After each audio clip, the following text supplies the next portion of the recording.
अस्सलाम वालेकुम, welcome to game set match. I hope आप लोग खैरियत से होंगे और अच्छे से अपना ख्याल रख रहे होंगे। Another day another show, but yes not another discussion, because आज अफगानिस्तान वर्सेस पाकिस्तान का हो रहा है पहला ओडीआई एंड पाकिस्तान कुछ ज्यादा अच्छे हालात में नहीं है। The start was not that good. थोड़ा सा संभाला जरूर इमाम ने दिया है। पाकिस्तान ने टॉस जीता, बैटिंग का फैसला किया, मगर कुछ ज्यादा उस पर पूरा उतर नहीं सके उस बैटिंग के फैसले पे। सो ऑब्वियसली इस ओडीआई पे आज हमारी नजर होगी अभी तक क्या क्या हुआ है इस मैच में, उस हवाले से बात होगी। Right now Pakistan is 160 for 7, तो 7 विकेटें जो है वो ऑलरेडी गिर चुकी हैं एंड जस्ट दी 38 ओवर अभी शुरू हुआ है। सो विच मीन्स अभी ओवर्स बहुत बाकी हैं। सबसे पहला सवाल तो यही है कि क्या team Pakistan total 50 over survive कर सकेगी कि नहीं कर सकेगी। मगर जहां टीम पाकिस्तान की बात करें तो टीम पाकिस्तान हुआ स्पिन का शिकार। ये जो मैच जो कि हम्बल टोटा के मैदान में खेला जा रहा है, वहां अगर बाबर की बात करें, रिजवान की बात करें, आगा सलमान की बात करें, तो शुरू में ही ये सब स्पिन पे जो है वो स्ट्रगल करते हुए नजर आए। और जैसे कि बोला जा रहा है कि ये जो 3 मैचेस हैं अफगानिस्तान के अगेंस्ट, ये वो 3 ओडीआईज हैं जो हमें एशिया कप में हेल्प करेंगे, जो हमें आगे वर्ल्ड कप में भी हेल्प करेंगे, बिकॉज स्पिन कंडीशंस तो आपको मिलने ही वाली हैं। सो पहले ही मैच से टीम पाकिस्तान को ऐसा चैलेंज मिल गया है कि वो कहते हैं ना, इतनी मुश्किलें पड़ जाएं कि सारी मुश्किलात जो है ना वो आगे जाके आसान हो जाए। पर दूसरी तरफ अगर मैं इमाम उल हक की बात करती हूँ, so he knew how to apply himself on this wicket और in these conditions, because इमाम ने जो है एक बेहतरीन इनिंग खेली कंपैरिजन करते हुए बाकी जो सारे बैटर्स थे उनके मुकाबले में, और एक बेहतरीन इनिंग का मुजाहिरा किया और अफगानिस्तान को एक करारा जवाब तो दिया। So at least any one of our batter was responding to the bowlers of Afghanistan. मगर जब हम स्पिन की बात करते हैं, in the recent times we have seen कि हमारे लड़के जो है वो स्पिन पे जेन्युइनली स्पिन पे जो है वो स्ट्रगल करते हैं, और इसको एड्रेस करना पड़ेगा, कोचिंग स्टाफ को देखना पड़ेगा, because over the period of time अभी जितना हमने खेलना है हमें स्पिन कंडीशंस मिलेंगे। यही अफगानिस्तान वर्ल्ड कप में हमें चेन्नई में हमें खेलना है अफगानिस्तान के साथ, तो यही अफगानिस्तान चेन्नई में हमारे सामने होगी वर्ल्ड कप में। और जाहिर सी बात है, एक एक मैच, एक एक point, everything would be important when we talk about the world cup. So yes, ये देखना जरूर पड़ेगा। बट ऑल इन ऑल जब हम बात करते हैं कि जिस तरह अभी परफॉर्मेंस रही है, शुरुआत शेकी थी टीम पाकिस्तान की, बट थोड़ा सा रिकवर करने की कोशिश की, बट रिकवर करने के बाद वो लड़क फुड़क फिर से गए हैं। बट क्या हुआ आज के दिन में मुझसे ज्यादा बेहतर एक्सप्लेन कर सकेंगे हमारे गेस्ट हमें जब ज्वाइन इन करेंगे। साथ ही साथ सेंट्रल कॉन्ट्रैक्ट्स की कहानी कहां तक पहुंची है, बिकॉज ज़का अशरफ ने मीटिंग तो कर ली लड़कों से, मगर उस मीटिंग का क्या फैसला निकला, क्या वो डेडलॉक खत्म हुआ या अभी तक डेडलॉक है। सो हमारे साथ मौजूद हैं पाकिस्तान के senior sports journalist Mirza Iqbal Baig. अस्सलाम वालेकुम and welcome to the show. वालेकुम अस्सलाम सवेरा, कैसी हैं आप? मैं बिल्कुल खैरियत से हूं। हालात जो है वो बड़े नासाफ लग रहे हैं ओडीआई में। बिल्कुल आपने सही कहा। अब आप देखें ना कि अफगानी स्पिनर्स के सामने हमारे बैट्समैन जो है, बिल्कुल ऐसा लग रहा है कि उनको स्पिन खेलना नहीं आती, इतने परेशान है। और आप अंदाजा लगाएं कि इस सीरीज शुरू होने से पहले यही कहा जा रहा था कि पाकिस्तानी बैट्समैनों का मुकाबला इस वनडे सीरीज में अफगान स्पिनर्स से होगा। मोहम्मद नबी, राशिद खान और उसके अलावा नूर अहमद तो आज खेले नहीं, मुजीबुर रहमान, तो आप अंदाजा लगाएं कि उनका बड़ा स्ट्रॉन्ग बॉलिंग अटैक है। सो मैं इकबाल साहब, एक हम over the period of time देख रहे हैं कि स्पिन पे स्ट्रगल कर रही है, और नॉट जस्ट टीम पाकिस्तान। मैं तो अब देखती हूँ जो यंग जनरेशन के सारी टीम्स के लड़के हैं वो स्पिन को उस तरह नहीं खेलते जो हम पास्ट में लेजेंड्स को खेलते हुए देखते हैं। कोई खास वजह वैसे आपको लगती है? मतलब हमने इंजमाम को खेलते हुए देखा, स्पिन को फेस करते हुए देखा, हमने सईद अनवर को स्पिन को फेस करते हुए देखा, वैसी स्पिन को फेस करने वाले हमें अब बैटर्स दिख नहीं रहे हैं। उसकी बुनियादी वजह सवेरा ये है कि हम बहुत ज्यादा T20 क्रिकेट पर जो है कंसंट्रेट कर रहे हैं, जिसकी वजह से हमारे बैट्समैन आड़े तिरछे शॉट मारते हैं। T20 क्रिकेट पे 4 ओवर स्पिनर करते हैं तो बैट्समैन उसका एडवांटेज लेते हैं। और फिर टेस्ट क्रिकेट में भी आप नोट करें कि अभी अगरचे हमने श्रीलंका के खिलाफ टेस्ट सीरीज जीती है, लेकिन उसके बावजूद हमारे जो बैट्समैन थे वो श्रीलंकन स्पिनर्स के सामने खासी मुश्किल से 2-4 नजर आए। तो उसकी बुनियादी वजह मैं यही समझता हूँ T20 क्रिकेट की वजह से। और अब आप देखें आज इन्होंने कितना बड़ा ब्लंडर किया। सऊद शकील जो इन फॉर्म बैट्समैन है, और जिसने इतने रन किए टेस्ट सीरीज में, उसको आपने रखा ही नहीं 11 रुकनी स्क्वाड में। तो इसका मतलब ये हुआ कि उसको घुमा फिरा के वापस ले आएंगे। उसको सवेरा इन्होंने सिर्फ और सिर्फ इस अफगानिस्तान सीरीज के लिए रखा है। ये सरासर ज्यादती है। बिल्कुल, मैं इकबाल साहब, मैं बिल्कुल इसी सवाल पे आपके पास आना चाह रही थी कि देखिए, इंजी ने तो टीम सिलेक्ट करके दे दी। अब इंजमाम ने जो टीम सिलेक्ट करके दी, वहां आपको ऑप्शंस अवेलेबल कर दिए कि आप, क्या पता आपके पास एक ऑप्शन खुल जाए, आप परफॉर्मेंसेस देख लें।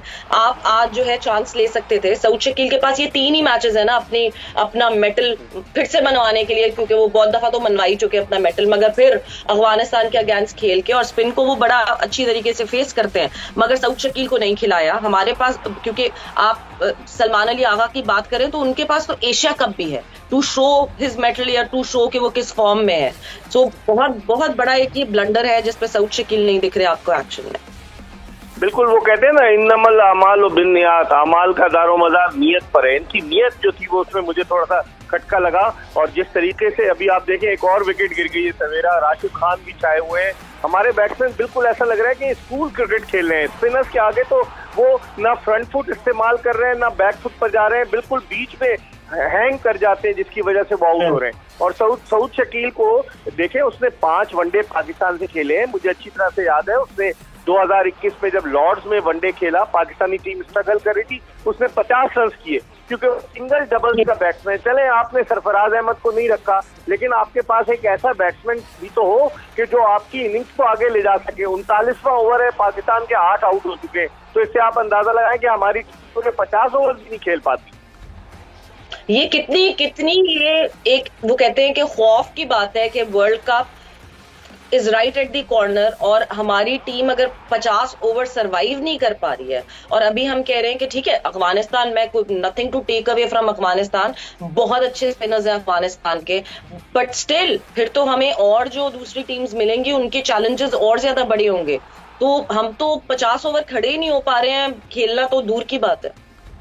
बिल्कुल आपने सही कहा सवेरा, यही पाकिस्तान के साथ प्रॉब्लम है कि हमारे बैट्समैन ने, यही पहले भी आपको होगा, ये T20 क्रिकेट के आदी हो चुके हैं। दुनिया भर में डिफरेंट T20 लीग खेल रहे हैं, लेकिन जब ये वनडे या टेस्ट फॉर्मेट में आते हैं तो वो कंसंट्रेशन से लेवल नहीं रहता इनका कि जो उसूलन होना चाहिए। वनडे क्रिकेट भी ऑलमोस्ट टेस्ट क्रिकेट की तरह है कि आपने 50 ओवर यानी आपने 300 गेंदें खेलनी है। तो मेरे ख्याल में पाकिस्तान का ये डिलेमा है कि हमारे बैट्समैन जो है वो अपने आप को अब तक उस मोड से बाहर नहीं निकाल पा रहे हैं जो कि T20 क्रिकेट का है।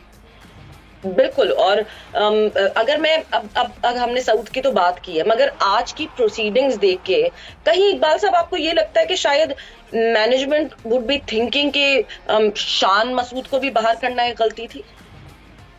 बिल्कुल, मैं तो यही कह रहा हूँ ना कि ये मतलब जिस तरह से वो कहा ना मैंने आपको कि नियतों पर है अमाल का दारोमदार। अगर आप मुख्तलिफाना तरीके से टीम सेलेक्ट करते हैं दोस्ती यारी से हटकर, क्योंकि ये किसी की जाती टीम नहीं है, पाकिस्तान की टीम है।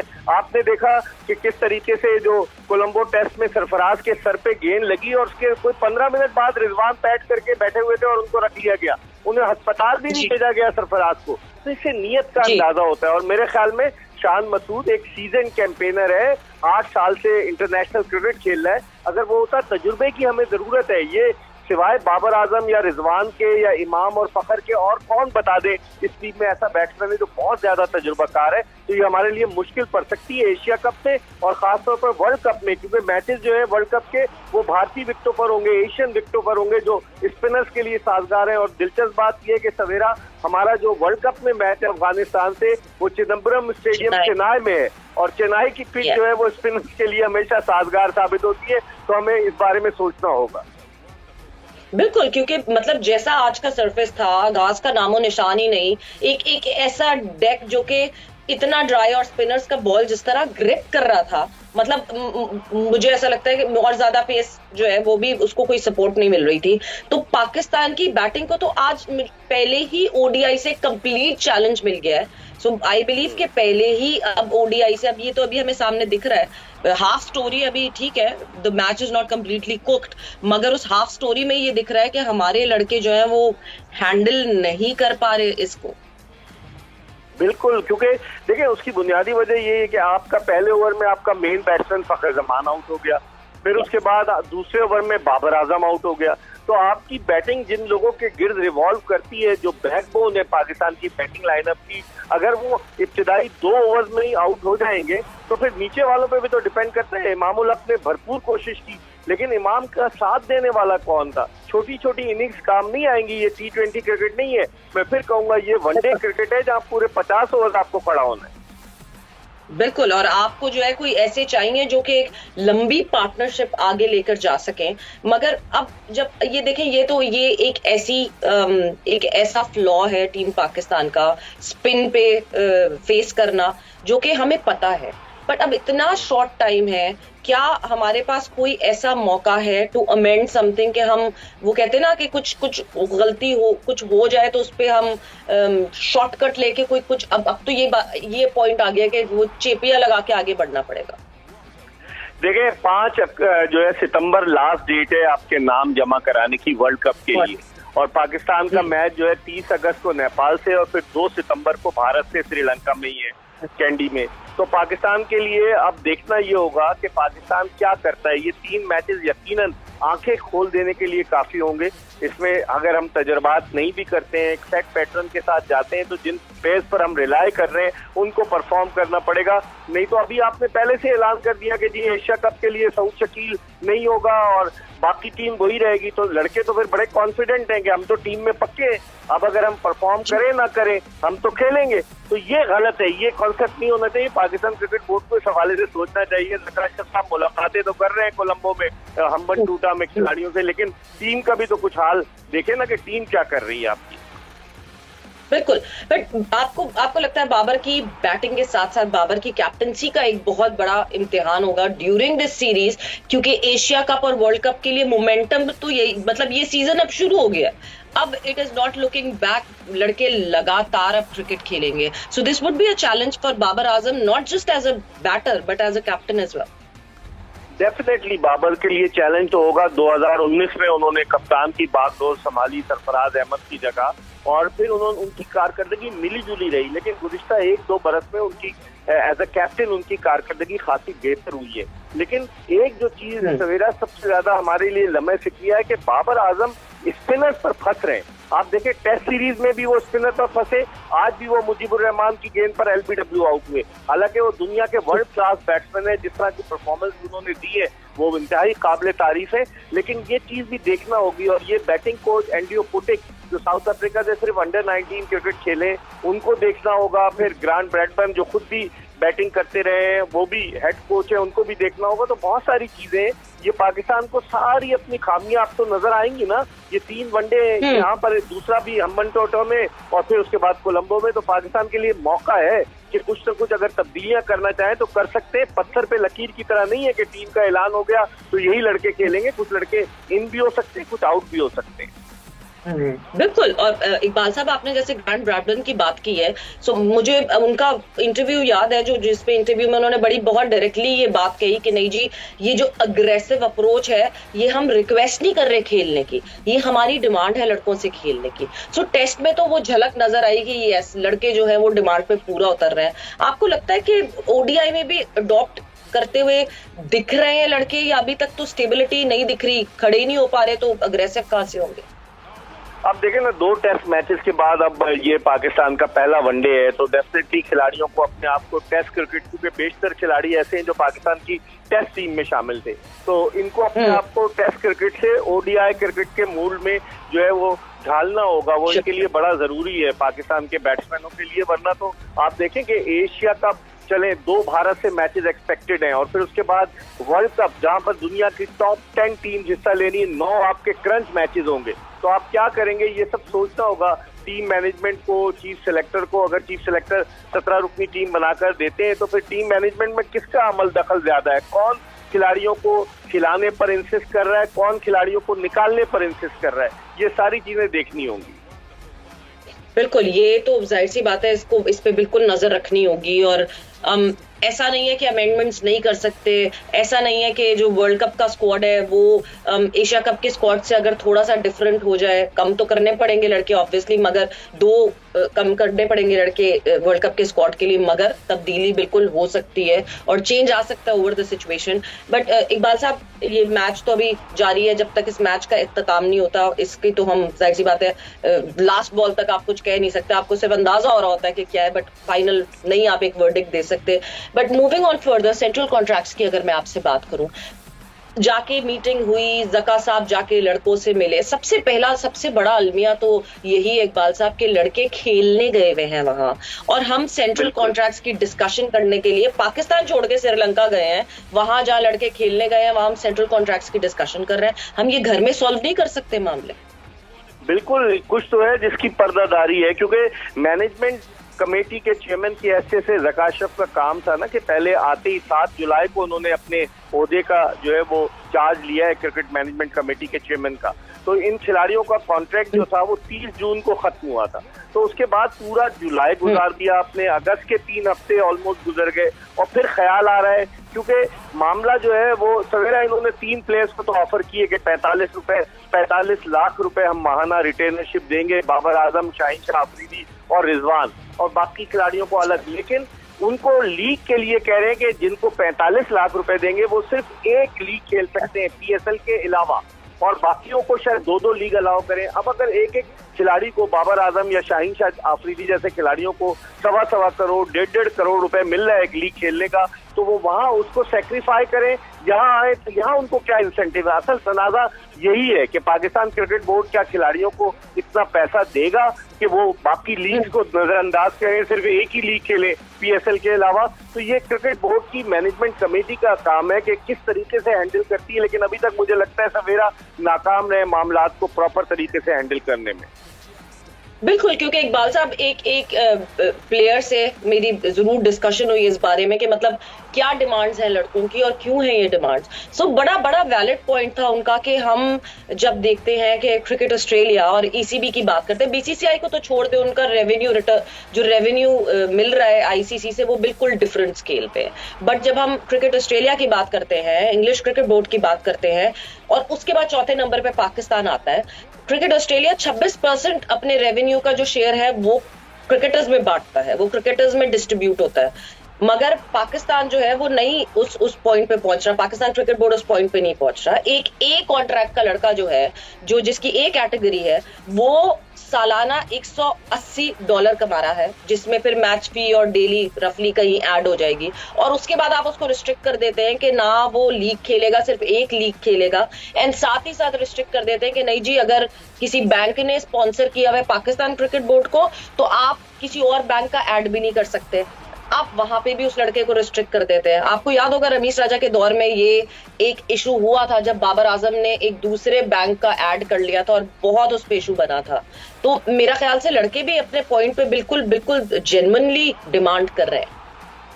आपने रेवेन्यू की बात की सवेरा, अगर क्रिकेट ऑस्ट्रेलिया 26% रेवेन्यू अपने क्रिकेटर्स को देता है तो पाकिस्तान क्रिकेट बोर्ड का रेवेन्यू कहाँ जाता है? इतनी बड़ा Pakistan cricket board employment exchange बना हुआ है जब से ये क्रिकेट मैनेजमेंट कमेटी आई है।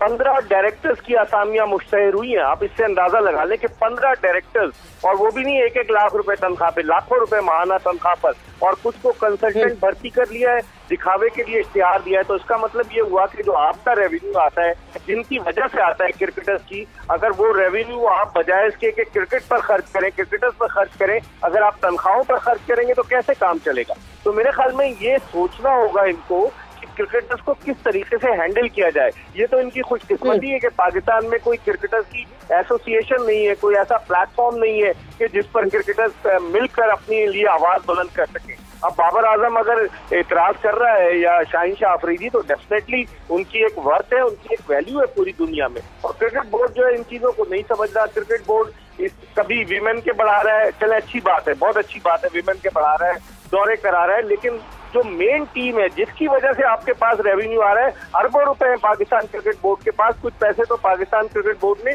फिक्स डिपॉजिट में जमा कराए हुए, जिनका अलग उनको मिलता है इंटरेस्ट। तो आखिर ये क्यों है? ये तो सोचना पड़ेगा। हम और आप ये बात कर रहे हैं सवेरा, तो जो क्रिकेट चला रहे हैं क्या उनके दिमाग में ये बात नहीं होगी?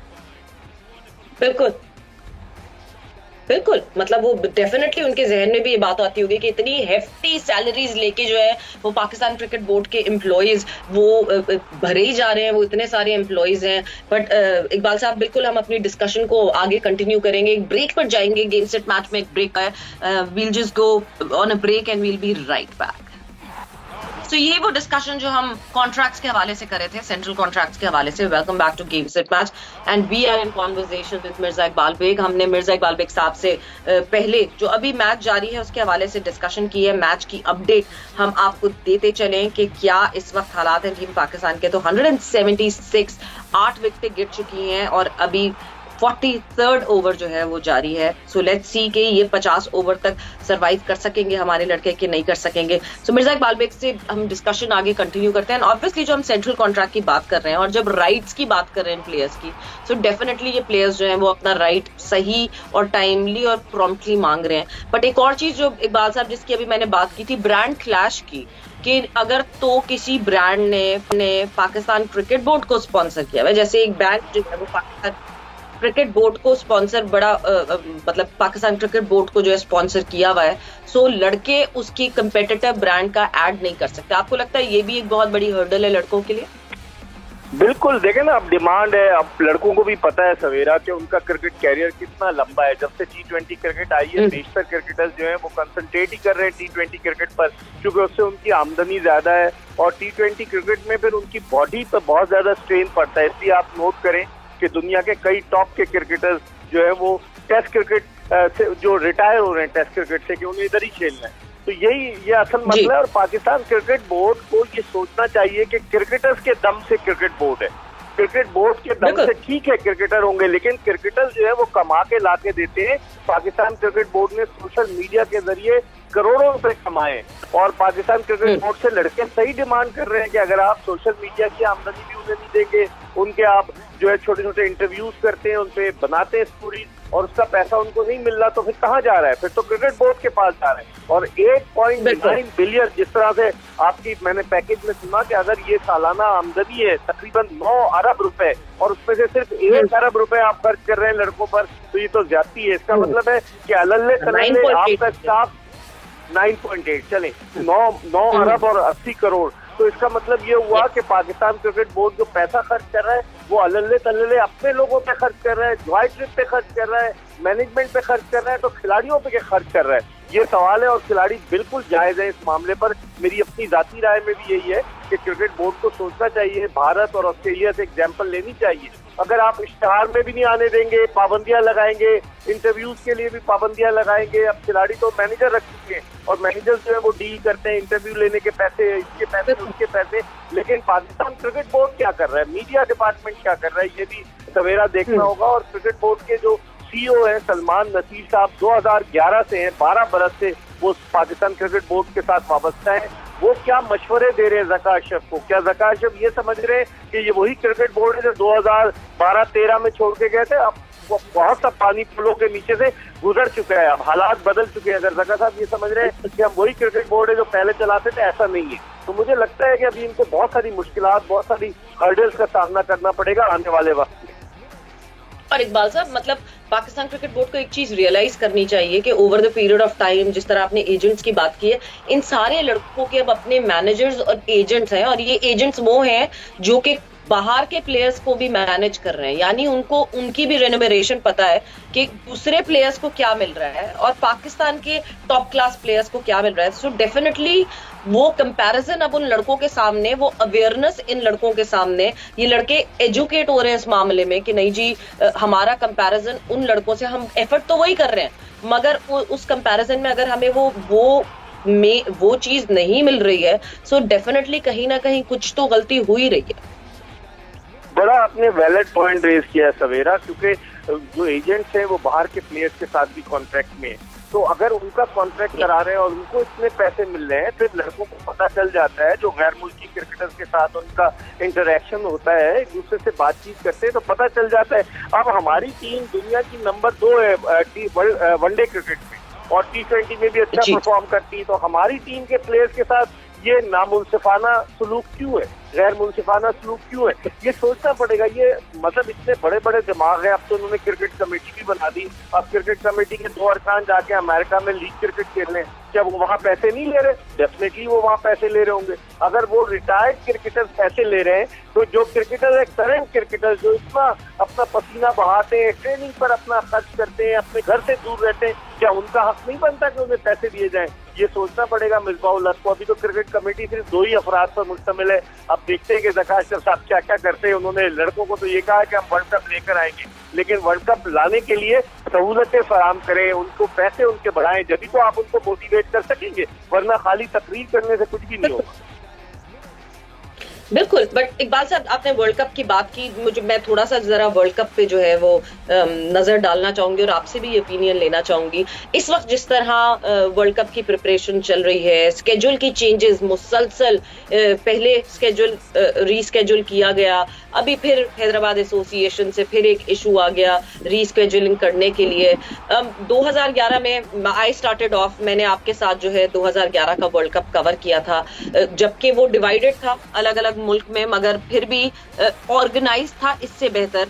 ये जो चीजें आ रही हैं, ये जो मसले आ रहे हैं, आपको लगता है बीसीसीआई के लिए बहुत मुश्किल हो गया है अपनी रेप्यूटेशन को बचाना? बिल्कुल आपने सही कहा। 2011 के अगर वर्ल्ड कप की बात करें सवेरा, तो आप देखिए कितने स्मूथली वो वर्ल्ड कप जो है मुकम्मल हुआ। लेकिन इस वर्ल्ड कप में उमूमन वर्ल्ड कप के जो शेड्यूल होता है वो 1 साल पहले ही हो जाता है। 2019 के वर्ल्ड कप का, 2015 के वर्ल्ड कप का शेड्यूल बहुत पहले अनाउंस हो गया था। तो यहाँ पर भारतीय क्रिकेट बोर्ड की मैं समझता हूँ कि सुस्ती, काहिली और नाअहली है, जिसकी वजह से वो सेटल नहीं कर पाए। क्या उनको पता नहीं है कि नवरात्रि का त्योहार होगा? क्या उन्हें पता नहीं है कि काली माए वो माता की पूजा का दिन है? सब चीजें उन्हें पता थी, लेकिन उसके बाद उन्होंने शेड्यूल बनाया, तब्दील किए मैचेस। अब उसके बाद फिर हैदराबाद वाला मैच आ रहा है। मुझे तो नहीं लग रहा कि वो चेंज होगा मैच, और वहाँ पुलिस जो है वो सिक्योरिटी देने से इनकार कर रही है। तो बहुत सारे मसाइल हैं। और फिर न सिर्फ पाकिस्तान के 3 मैचेस तब्दील किए गए, दीगर ममालिक के मैचेस भी तब्दील किए गए, वेन्यू और डेट तब्दील की गई हैं, तो उससे उनमें भी बेचैनी पाई जाती है। तो जितना मैनेज होना चाहिए था ये वर्ल्ड कप के, भारत के पास इतना पैसा है, अमीर तरीन क्रिकेट बोर्ड है दुनिया का, लेकिन उनकी मैनेजमेंट जो है वो यकीनन उनके लिए लम्हे फिक्रिया है। बट इकबाल साहब, हम जाहिर सी बात है, हम हैं तो एज आउटसाइडर्स हम देख रहे हैं कि अंदर क्या हो रहा है। बट आपको कई ऐसी एक फीलिंग आती है कि ये एसोसिएशंस वैसे ही बीसीसीआई से खुश नहीं थी, कहीं ना कहीं कोई रिफ्ट जरूर थी। So now was the right time कि ये बीसीसीआई को लेट डाउन करवा सके, बिकॉज ज्यादातर आप देखें तो पाकिस्तान के मैच पेश हो रहा है, यानी खबर भी बड़ी बनेगी। कोई और टीम होती और उसके मैच की रीस्केड्यूलिंग का ज्यादा इशू होता तो शायद इतनी बड़ी खबर ना बनती। तो ये एसोसिएशंस जो है वो शायद बीसीसीआई को लेट डाउन करने के लिए, उनको दुनिया में बुरा दिखाने के लिए अब जो है ये सारे हर्डल्स क्रिएट कर रहे हैं। देखिए सवेरा, अगर हकीकत की निगाह से देखें तो BCCI is run by Jay Shah. Jay Shah जो है भारतीय वजीर दाखिला अमित शाह के साहबजादे हैं, और अमित शाह दायां बाजू है नरेंद्र मोदी का। तो अगर देखें तो बाकी अब किस तरीके से जय शाह ने सौरव गंगोली को फारिग किया बीसीसीआई के सदर की हैसियत से, और किस तरीके से रॉजर बिनी को वो लेकर आए। कहीं आपको खबरों में रॉजर बिनी नजर आते हैं? आईपीएल के फाइनल में अलबत्ता हमने उन्हें पोडियम पे देखा। तो इसका मतलब ये हुआ कि तमाम शॉट जो है वो जय शाह खेल रहे। अब जय शाह अगर खुद चला रहे हैं, और बाकी आपने बिल्कुल सही निशानदेही की कि एसोसिएशन खुश नहीं है। 1.25 अरब की आबादी है भारत की, और मुख्तलिफ एसोसिएशन हैं, और वहाँ पर इंफ्रास्ट्रक्चर बड़ा जबरदस्त हो चुका है। तो हर एक एसोसिएशन की ख्वाहिश थी कि उनकी मर्जी के मुताबिक हो, लेकिन जय शाह ने अपनी मर्जी मनवाई है, जिसकी वजह से ये प्रॉब्लम हो रही है। अब आप देखें पाकिस्तान के मैचेस, 3 मैचेस पाकिस्तान के आगे पीछे इन्होंने किए। पाकिस्तान का जो श्रीलंका वाला मैच था वो इन्होंने 10 तारीख को कर दिया है। फिर जो 15 वाला मैच था जो भारत के खिलाफ था वो 14 को कर दिया है। फिर उसके अलावा जो इंग्लैंड के खिलाफ मैच है कोलकाता में, उसको भी तब्दील कर रहे हैं। तो बहुत सारी चीजें आ रही है सामने, और पाकिस्तान की वजह से हेडलाइंस बनती है। अब आप देखें अहमदाबाद में अभी से होटल सारे बुक हो गए। जो होटल 4,000 रुपए भारतीय 4,000 रुपए रोज पे मिलता था वो 60,000 रुपए पे मिल रहा है, और टिकट फरोख्त होना शुरू नहीं हुए। तो बहुत सारी चीजें बीसीसीआई इसको एज अ कमर्शियल प्रोजेक्ट देख रही है, लेकिन कमर्शियल प्रोजेक्ट के साथ साथ उन्हें ये भी देखना होगा कि कैसे वो अपनी एसोसिएशन को एक प्लेटफॉर्म पर इकट्ठा करके लेके चलते हैं, ताकि 12 साल के बाद जो वर्ल्ड कप की मेजबानी मिली है भारत को, भारत प्रॉपर तरीके से उसको ऑर्गेनाइज कर सके। बिल्कुल। और बस जाते जाते वक्त कम है अब गेम सेट मैच का। इकबाल साहब, अगर मैं टीम पाकिस्तान की बात करूं, ओडीआई टीम हमें स्टेबल तो लगती है, हम बात तो कर रहे हैं स्टेबिलिटी की, मगर आज जिस तरह शुरुआत हुई, आज जिस तरह टीम ने जो है वो फेस किया अफगानिस्तान के बॉलर्स को, उस स्टेबिलिटी पे थोड़ा सा वो होता है ना कि आपको होता है कि नहीं जी, ये तो हम बात तो कर रहे हैं ओडीआई टीम बहुत स्ट्रांग है, मगर ये अभी किस तरह खेल रही है, अगर हम स्पिन कंडीशंस में फंस गए हम तो क्या होगा। वर्ल्ड कप के हिसाब से अगर मैं बात करूं तो आप टीम पाकिस्तान को कहां देखते हैं, और जो पाकिस्तान क्रिकेट बोर्ड की जो इनस्टेबिलिटी है, क्या वो कहीं ट्रिकल डाउन होती है प्लेयर्स पे? बिल्कुल इनस्टेबिलिटी। ज़का अशरफ को 4 महीने का वक्त दिया गया है कि आप इलेक्शन कराएं, और वो बजाय इलेक्शन कराने के एम्प्लॉयमेंट एक्सचेंज उन्होंने खोल लिया है, धड़ाधड़ भर्तियां हो रही हैं, तो खिलाड़ियों पे भी असर पड़ता है कि पहले निजाम सेठी थे, उससे पहले रमीज दादा थे, अब ज़का अशरफ है, तो खिलाड़ियों को ज़हनी तौर पर थोड़ी सी मुश्किलात जरूर दरपेश आती। जहां तक आपने बात की सवेरा के वर्ल्ड कप में, अभी तो चले आगाज है, पाकिस्तानी टीम में इतना पोटेंशियल है कि they can qualify for the semifinal of the world cup. मैं सेमीफाइनल में जाते हुए देख रहा हूं, लेकिन इसके लिए बाबर आजम के बल्ले से रन्स का सैलाब निकलना बहुत जरूरी है, क्योंकि हम बहुत ज्यादा बाबर आजम पे रिलाय कर रहे हैं और इस वक्त वो दुनिया के टॉप के बैट्समैनों में शामिल है। तो मुझे लग रहा है इंशाल्लाह ताला, let's hope for the best कि पाकिस्तानी क्रिकेट टीम जो है वो सेमीफाइनल के लिए क्वालिफाई करती है। ये तो लिटमस टेस्ट है पाकिस्तान का अफगानिस्तान के खिलाफ सीरीज, इसमें कैसे परफॉर्म करते हैं, आगे जाकर एशिया कप में क्या करते हैं, भारत के खिलाफ 2 मैचेज है श्रीलंका में, उनमें क्या परफॉर्म करते हैं, वहीं से पता चलेगा। फिर आपके मोरल का पता चलेगा, आपकी मेंटल टफनेस का पता चलेगा। Let's hope for the best. Let's hope for the best and yes, Babar Azam के लिए होगा एक बहुत ये टफ टाइम फ्रेम, बिकॉज यही वो है जहाँ Asia cup, world cup and फिर उसके बाद दिसंबर में टेस्ट जाके खेलना है ऑस्ट्रेलिया में, ऑस्ट्रेलिया के खिलाफ। थैंक्स अ लॉट, बहुत बहुत शुक्रिया मिर्जा इकबाल भाई, एक बहुत अच्छी और एक बहुत इंटेंस और एक डिस्क्रिप्शन रही, और जिस तरह डिस्कशन हमारी रही, एक एक्सटेंडेड डिस्कशन हमारी रही। सो थैंक्स अ लॉट आपके टाइम का। एंड गेम सेट मैच का वक्त भी जो है वो यहाँ पे खत्म हुआ है। जाते जाते आपको पाकिस्तान के स्कोर से अपडेट करते चले। सो पाकिस्तान हैज स्कोर्ड 189 रन्स, 8 विकेटों के नुकसान पे। 45 ओवर्स जो है वो पूरे हो चुके हैं, just 5 more overs. Stay there, stay calm. 50 overs पूरे खेले, ये बहुत ज्यादा मोरल बूस्टर होता है कि हाँ जी टीम 50 ओवर से पहले आउट नहीं हुई। सो लेट्स सी कि क्या होता है इस मैच का रिजल्ट। कल आपसे फिर से मुलाकात होगी गेम सेट मैच में, और कल जो है फिर डिस्कस करेंगे इस मैच के वाले से, पूरी डिस्कशन होगी। अपना बहुत ख्याल रखिएगा, टेक केयर, बाय बाय, अल्लाह हाफिज।